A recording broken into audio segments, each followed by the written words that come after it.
राधे राधे गुरुजी। जी। मेरे परिवार के ऊपर भी अपना आशीर्वाद बनाए रखें। खुश रहिए।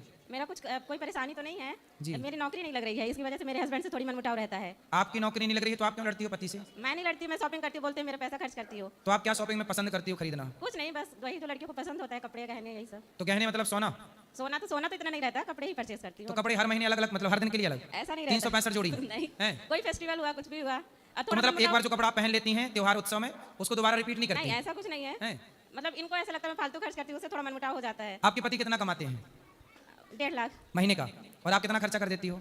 यही 2-3 हज़ार महीने का आपका खर्चा है 3,000? हाँ। अच्छा, यहीं बैठे हैं। तो आप भी सोच रही हो मैं भी कमाऊं?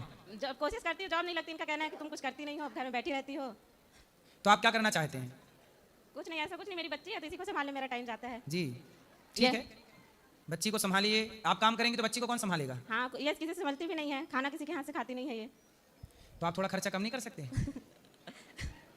इनको समझाइए, 2-3 हज़ार तो लेती हूँ। आप अपनी पत्नी को 5,000 क्यों नहीं देते? बात करो। अच्छा, जो कमाते हो 1.5 लाख, क्या करते हो आप?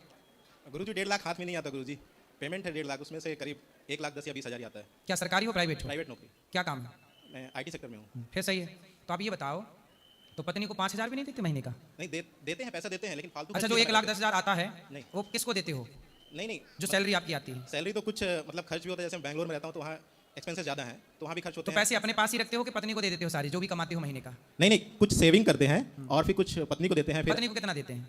पत्नी को वही 6 से 7 हज़ार। 7,000 देते तो हैं, कह रही हैं 3,000 देते हैं। अच्छा, आप 1,10,000 कमाते हो और पत्नी को 7,000 देते हो। हमारे यहाँ तो ये परंपरा है कि पति जितना कमाता सारा पत्नी को दे देता था। तो आप सारा क्यों नहीं देते? गुरुजी कुछ इच्छाएं भी हैं, पीछे हमारे भैया बैठे, देखो वो कह रहे हैं कि हम सारा दे देते हैं अपनी पत्नी को।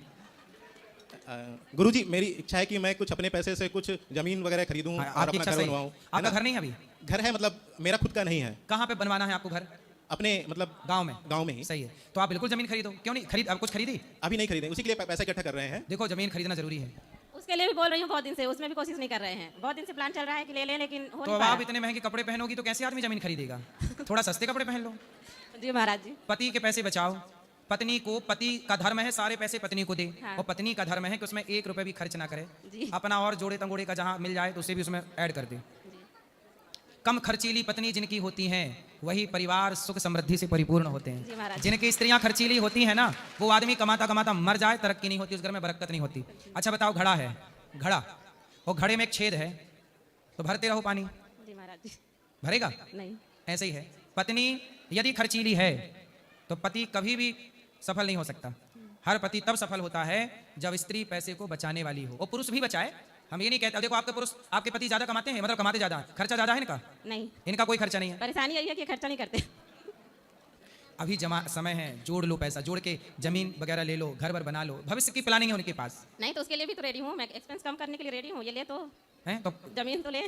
तब जमीन के लिए आप बचने कहाँ दे रही हो, सारा उड़ा दे रही हो। उतना है महाराज जी, जमीन मिल नहीं पा रही है, हम लोग उसी के लिए परेशान हैं। हाँ तो मिल जाएगी, अब मिल जाएगी। पर आपको अब कपड़े थोड़ा, कितने रुपया का सूट पहनती हो? साड़ी पहनती हो तो कितने रुपये वाली? 1 से 2,000। 2,000 की साड़ी? एक दो ऐसे रहता तो है। 500 वाली पहन लो। जी। वो 500 वाली पहन के बताया सबको, करा करो 3,000 की लाई हूँ, उसमें लिखा थोड़ी है कि 500 की है। क्या दिक्कत है? कोई दिक्कत नहीं। ऐसा है 2,000 की साड़ी 500 के हिसाब से 4 आ जाएंगी। क्यों? वो 4 पहन डालो, सबको बताओ 3,000 की है ये। जी महाराज। और जिसको जितना बता, मैं ये कह दूं कि दुपट्टा 1,000 का है तो आप बोलोगे ठीक है, मैं कह दूं ये 200 का है, इसमें लिखा थोड़ी है कि कितने का है। और कपड़े आजकल जल्दी कोई पहचान नहीं पाता। सस्ता पहनो, महंगा बताओ। स्टेटस भी मेंटेन रहेगा, बचत भी मेंटेन रहेगी। एक पंथ दो काज। बोलो हाँ, ठीक है। अब महंगा पहन ली ना, अब 500 से ज्यादा की साड़ी नहीं। आप तो इनके फेवर में बोल दिए, अब तो मेरी और ना सुनेंगे। नहीं तो आप पैसा, घर बनेगा तो ये अकेले थोड़ी रहेंगे घर में, कि आपको छत में रखेंगे, खुद कमरे में रहेंगे? आप भी तो घर पे ही रहोगी। जी महाराज। तो आपके लिए तो घर बना रहे हैं। अच्छा, घर किसके लिए बना रहे हैं? बोलिए, मेरे नाम पे लेंगे। अरे बड़ी लालची हो तुम। गुरुजी घर बनेगा तो दोनों पति पत्नी तो रहेंगे ही, अरे तो दोनों के लिए ये है। पत्नी बता, तुम अपने नाम पे घर चाहती हो क्या? तुम्हें पति भरोसा नहीं है? घर वाले लेके भाग गई तो? मेरे ऊपर भरोसा नहीं है। नहीं, ये आपने गलत कहा। पति का धर्म है कि वो पत्नी के नाम करे, मैं कथा में बोलता हूँ। जी। ऐसा है ना, पति पत्नी 2 नहीं है। पति पत्नी क्या है? 2 नहीं है, 1 है। 1 है। आपका यदि ये भाव है कि घर लेंगे तो मेरे नाम करें, इससे आपका लालच झलकता है। लालच नहीं है, ये हमेशा मैं करते हैं। ये मेरा है, ये मेरा आप है। भी तो मैं कर रही हो। इनका मैं तो मैंने नहीं सुना, पर आपका सुन लिया। मेरे नाम, मेरे नाम, मेरे नाम, नहीं, ऐसा नहीं है। है ना? जी। इसलिए पिक्चर आई थी। चलो आप बात करो। सुनो, कुछ घर और कुछ प्रॉपर्टी थोड़ी बहुत पत्नी के नाम जरूर करना। हर पुरुष को थोड़ी थोड़ी संपत्ति पत्नी के नाम करना चाहिए, पर पत्नियां भी पहले वचन दें कि घर वर लेके भाग नहीं जाएंगी। जी गुरुजी। आप गारंटी देना इनको पक्की वाली। सामने वचन दे रही हूँ, नहीं भागूंगी। अरे आजकल छोरी, एक बार नहीं क्या हुआ, छोरी अपने बेटी का ब्याह कर रही थी और जिस लड़के से बेटी का ब्याह होने वाला था वही लड़का उसको दामाद पसंद आ गया। बेटी को बोली तू रुक, मैं पहले दामाद के संग घूम घाम के आती हूँ। तो आजकल भरोसा हम माँ का नहीं है, वो बेटी को धोखा दे के भाग गई। तो अब किसका भरोसा? कलयुग है, यहाँ भरोसा भरोसा कुछ नहीं चलता। यहाँ तो जिसके हाथ में लाठी होगी भैंस वही ले जाएगा, जिसके हाथ में जमीन जायदाद है वही मालिक है। इसलिए भरोसा गया जमाना भरोसे वाले।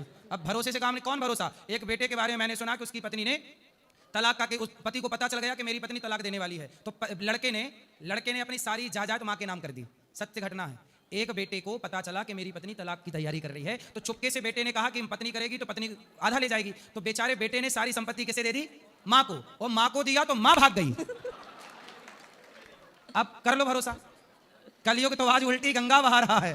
उसकी पत्नी भी फिर चली गई और माँ भी गई, 2 ही दिन से गए। धोबी का कुत्ता ना घर का ना घाट का। लेकिन आप मुझे अपने पति को वचन देना कि मैं कहीं नहीं जाने वाली। अरे आपके सामने बोल रही हूँ गुरुजी, कहीं नहीं जाऊंगी। चलो भगवान करे आपकी जोड़ी बनी रहे गंगा यमुना की तरह। पर हर पुरुष को अपनी पत्नी के लिए थोड़ा थोड़ा जरूर करना चाहिए, क्योंकि मेरे पास ऐसी माताएं आती हैं जिनके बेटे देखते हैं कि माँ के पास कुछ नहीं है तो घर से निकाल देते हैं, और यदि कुछ होता है तो फिर बच्ची सी लालच से माँ की बूढ़ी माँ की सेवा करते हैं। ये मैं आपके बहुत आगे की बात कर रहा हूँ, इसलिए पत्नी के पास भी कुछ होना चाहिए। ठीक है, भगवान आपको सुखी रखें।